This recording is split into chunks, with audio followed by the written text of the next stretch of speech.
What's up, family? Gerald the Bossman here. You're tuned into the Bossman Show on AM 1010, AM 1430, 1055 The King. Check The King out at 105theking.com and the Bossman Show at bossmanshow.com. Hit me up on Instagram, The Bossman Show, Twitter at Bossman Show, and Facebook, Bossman Show. It's the Bossman on your radio. Listen to the Bossman Show with your host, JR, Saturdays at 9 a.m. right here on AM 1010, The King. What's up, good people? BetOnline is your number one source for all your betting needs. The latest odds, lines, and matchup reports for baseball, boxing, golf, and more. BetOnline continues to be the fastest and easiest way to place your wagers, including live betting and your favorite casino and card games available to play right from your phone. Head to the website or use your mobile device to sign up today and get in on the action. Remember to use your promo code BELIEVE, BLEAV, for your 50% welcome bonus on your first deposit. BetOnline, where the game starts. BS3 Network, changing the way you watch TV. Yes, BS3 Network, changing the way you watch TV, covering content and hot topics from A to Z, sports, music, society and culture, movie reviews, you name it, we have it. Check it out on bs3network.com or check us out on Roku, BS3 TV on Roku, as well as check out your favorite podcast on all podcast platforms or Spreaker.com/BS3 Network. You are now tuned to BS3 Network.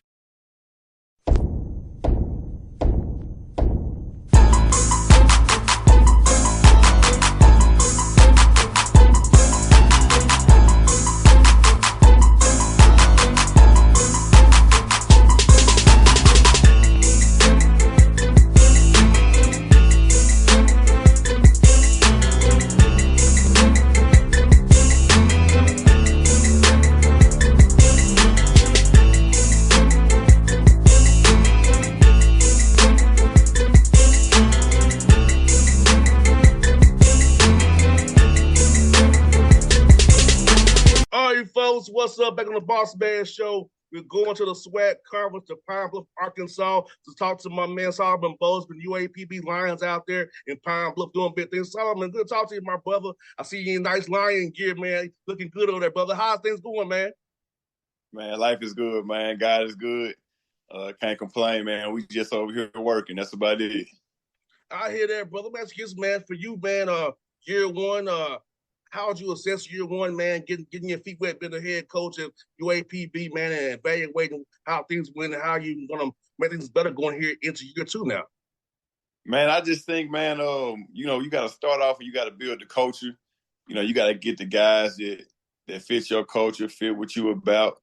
You know what I mean? So I thought we did that. I think each year we have improved.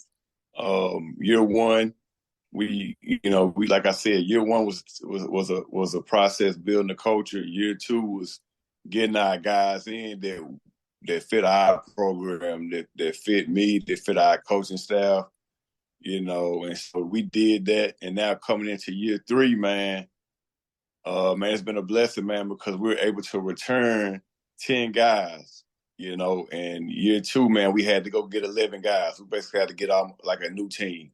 So it's just a lesson to come into year three. And we got 10 returning guys coming back to our team that we feel good about. And so we were able to go out and add 4 more guys to our team, man. And we're excited about this year, man, and just to get going. And Brother Bozeman, man, I'll tell you this, man, like, looking at your record last year, I tell people, you all played so many close games. Right. And having returning guys who've been through those wars, because you and I both know you can't replicate close games in practice, really. It's not the same pressure. Right. So you really could have won many more games than you did because it was some close nail biters down there, and you really was in those games. And so looking at your record, I know it wasn't what you wanted it to be, but it could have been way better if you win close games. So I feel like your guys growing another year and you're doing that. They should have closed them games out there rather than lose them. Right. And that was a big, coming into year 2 this year, and it was a big deal for us as far as experience. We always felt like we lacked experience, and the only way you can get experience, like you said, is by playing in those tough games, playing in those close games. And so now returning 10 guys going into year 3, all of those guys in that locker room, man, have seen it. They know what it looks like. They've been through the tough games. They've been in close games.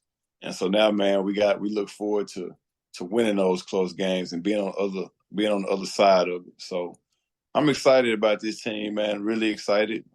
Love the guys we got coming back and love the guys that we got coming in. And how cool is it to have 10 guys coming back? Because the summertime, you really can focus on player development, individual development, because you and I both know that's key to any program. And just having 10 guys back, you don't have to really use your 4 hours to install more. You can really work on their games, get them better as players. Right. Now, we love player development here. That's one thing we pride ourselves on.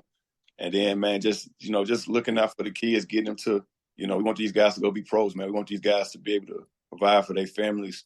But like you said, retention is key. Retention is key, and having 10 guys back, I think that's going to be a huge plus for our team. Like I said, those guys have been through the wars. And so, like I said, we just look forward to coming out on the other side of those games this year. And it also helps you don't have to actually call plays every time down the court. You can just let the guys feel it and play it, because when you less you thinking, you can play faster and play better. Because I know when I played ball, like I wasn't thinking, I was playing better. So having guys who don't know what you expect and can read the game better now from having that experience, you don't have to worry about kind of look at your place, you can call a play every time. Just letting them play and figure out that way, and then getting the right action sets that you all know can work against that defense based on your scouts. Right. You're right. No, I agree with what you said. We definitely got guys that know how to play the game. And it's obviously, man, you don't have to do as much teaching when you got guys coming back. We had to implement a lot of stuff because we had 11 new guys. So we were doing a bunch of teaching. Now guys know what to expect. They know what to be on the defensive end. They know what we're looking for on the offensive end. And so now, like you said, man, we just want guys to get comfortable with playing out of spacing, playing out of ball screens, being able to make reads and all those different things. And I think the guys have had a year of experience underneath their belts. And I think it's only going to continue to get better going into year 3. And brother Saul, let me ask you this, man. How much do you implement NBA concepts with your guys, show them NBA clips to get them? Because a lot of them want to be at that level. So how much do you kind of borrow from the NBA for schematics and actions to put in what you all do there? You way down there and climb up, man. Man, I really love watching the NBA game, man. I played at the pro level. I was blessed to be able to play in the NBA G League. It was a G League. And so I got to play with a bunch of different guys that had played at that NBA level. I think I had 8 guys that played the NBA level. And then I had great coaches, man. One of my coaches is now at the Memphis Grizzlies. So I've always picked and studied things from the NBA, and we try to run the NBA style offense and play out of space, man, and let these guys play free. I think the more they understand how to play out of spacing and the more free they're able to play, man, I think it's the better. So I take a lot from the NBA, man. I study the NBA game a lot, even though it's different than college. I really study the NBA game. 100%, because it's the highest level. And watching the finals this year, Coach, man, I was like, man, seeing what Spoelstra and Malone were doing, the chess matches, what they was doing, man, it was great to watch that part of the game. Because I know how you are and I am too.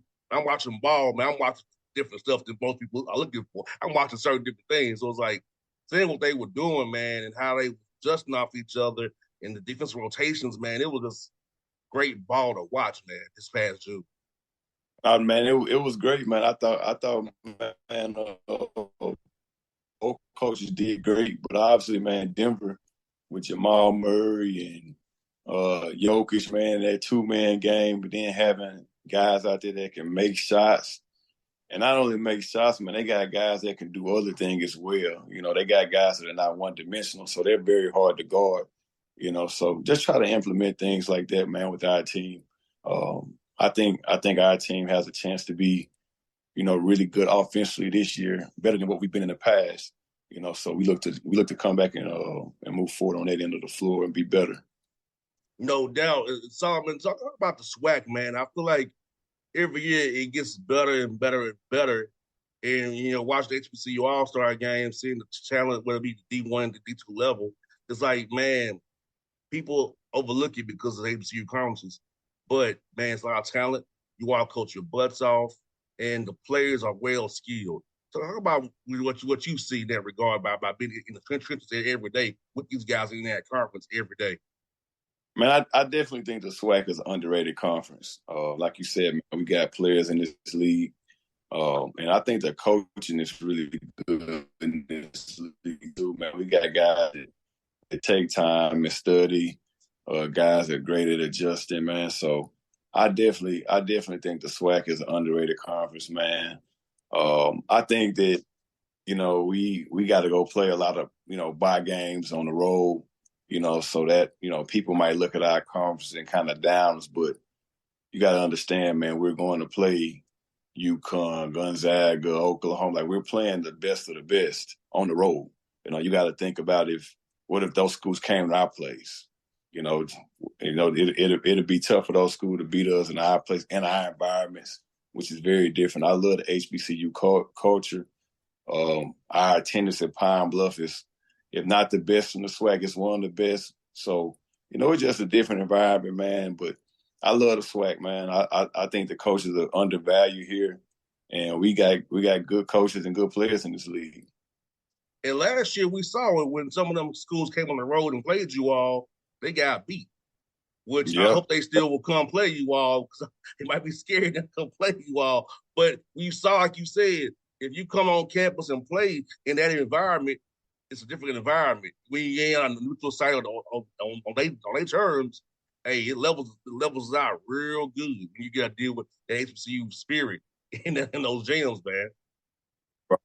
Right. And I thought the SWAC did a great job, playing those Pac-10 schools, man. I thought Grambling did a good job. I think they got a win. I think Texas Southern got a win at the house. So like I said, man, if those schools had to come play us here, I think it'd be tough. But at the end of the day, man, we love getting on the road, man. We love going to play the high major schools. There's nothing like it. They have a bunch of pros on their team, a bunch of NBA guys. So we look to go in there, man, compete. And, for our conference to get recognition, man, we just got to go compete and take it to a whole nother level. And for those who don't know, Pine Bluff was an excellent experience, man. You know, you go down there, man, you all kind of off to yourself, but on game day would be football, basketball, it's very, very exciting happening and on point. So for the listeners who don't understand the way I do about the Pine Bluff experience, tell them about how it is on game day for basketball and football, Coach.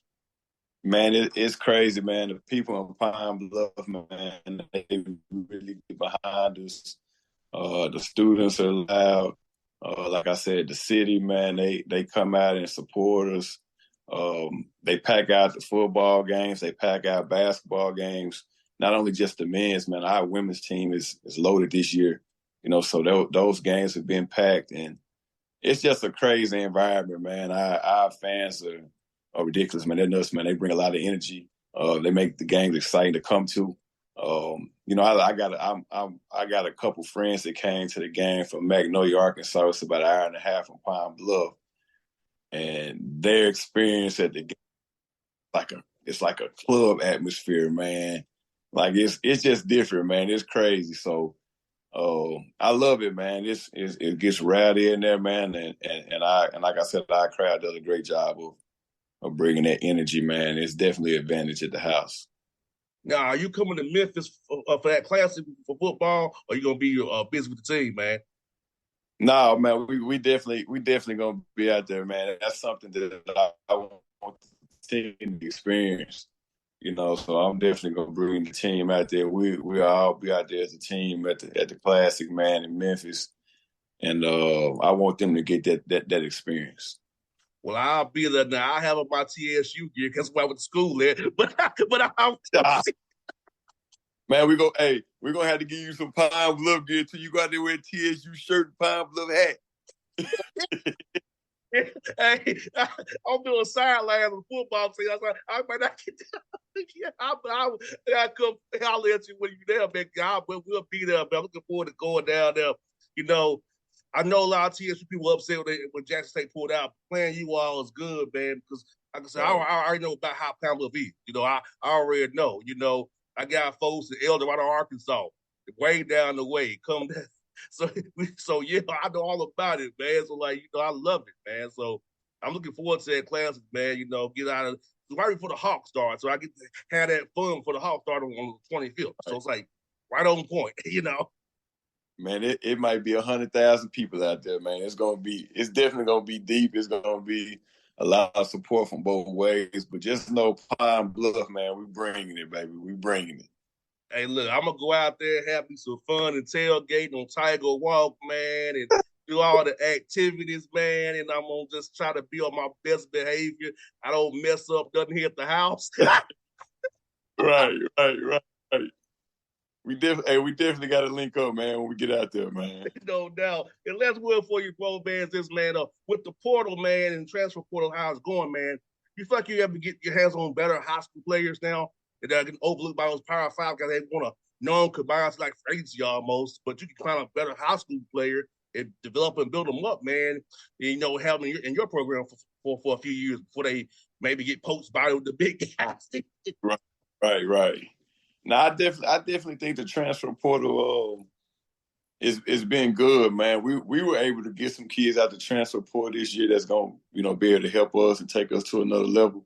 But like you said, man, I definitely think with some high school kids out there that get slept on, that's been under recruited, and you can go get you a good high school kid and develop them, and within 3 or 4 months, they get adjusted to being in college and being in college practices in that environment. And you look up, man, you got you a steal. A guy that's not supposed to be, at Pine Bluff, is what people say. Even though I think Pine Bluff's a great school, I think HBCU basketball is huge. SWAC is huge, and I think it's on the rise. I think it's definitely on the rise, but you definitely can get it out there in that portal, and you get you a steal, or you can find you a high school guy, man, that's underrated. No doubt. I saw Dante Lake Point in July, man, during the live period. He was, if I ever saw him put down in the rough players, I said, man, I see you. I said, you ain't over. I said, I see you, Dante. So, yeah, man. So, seeing all you guys on the road, man, trying to find the right fit, man. It's good, though, man, because I said we have a great round of basketball. It's exciting. The ambiance is exciting. And, I'm saying, I went down to Fort Valley, hollered at Montez, and I'm like, man, it's some energy down here in Fort Valley, Georgia. Now, I don't go down there that often because it's Fort Valley, Georgia. But still. Right. But he's like, it's cool, man, seeing but what all you all doing at D1, D2, and even in a high level, what you all are doing, man, it's so important to help you all bring up young black men, coach them up to be winners in the game of life, and get them good on the court that you may hopefully play professionally somewhere and make money for their family. Right. Now that's what we do it for, man. It's, for me, man, it's about the kids, man, making sure they, they successful in life, and just teaching them every day how to go get it. You know what I mean? The work ethic that comes with that, the mindset that comes with that, the discipline that comes with that, man. These kids get it, and I can assure you, man, when they leave Pine Bluff, these guys gonna know how to go get it on their own and provide for their family. They will not leave Pine Bluff, not with me and my staff, man. Here, man, they won't be able to say, man, coach didn't teach us how to go get it. Coach didn't teach us how to be successful. Coach didn't teach us how to be disciplined and have that elite work ethic and elite mindset. So, that's what we work on with our guys every day. No, never. Brother Solomon, been good talking to always my brother. Now I'll see you in Memphis. I'll text you when I get there. I'll get there on that Friday afternoon. So I'll be there then. So yeah, we'll link up, man. I'll come see you out there when I come see the hotel. Maybe I might not put on my TSU regalia all the way. I'll have it hidden. Man, look forward to seeing you out there, man. No doubt, Coach. It was fun always, my brother. Talk to you soon, my guy. All right, blessings, man. BS3 Network. Changing the way you watch TV. Yes, BS3 Network, changing the way you watch TV, covering content and hot topics from A to Z. Sports, music, society and culture, movie reviews. You name it, we have it. Check it out on bs3network.com or check us out on Roku, BS3 TV on Roku, as well as check out your favorite podcast on all podcast platforms or Spreaker.com/BS3 Network. You are now tuned to BS3 Network. What's up, good people? Bet Online is your number one source for all your betting needs. The latest odds, lines, and matchup reports for baseball, boxing, golf, and more. Bet Online continues to be the fastest and easiest way to place your wagers, including live betting and your favorite casino and card games available to play right from your phone. Head to the website or use your mobile device to sign up today and get in on the action. Remember to use your promo code BELIEVE, BLEAV, for your 50% welcome bonus on your first deposit. Bet Online, where the game starts. What's up, family? Jared the Bossman here. You're tuned into the Bossman Show on AM 1010, AM 1430, 1055 The King. Check The King out at 105theking.com and the Bossman Show at bossmanshow.com. Hit me up on Instagram, The Bossman Show, Twitter at Bossman Show, and Facebook, Bossman Show. It's the Bossman on your radio. Listen to The Bossman Show with your host, JR, Saturdays at 9 a.m. right here on AM 1010, The King.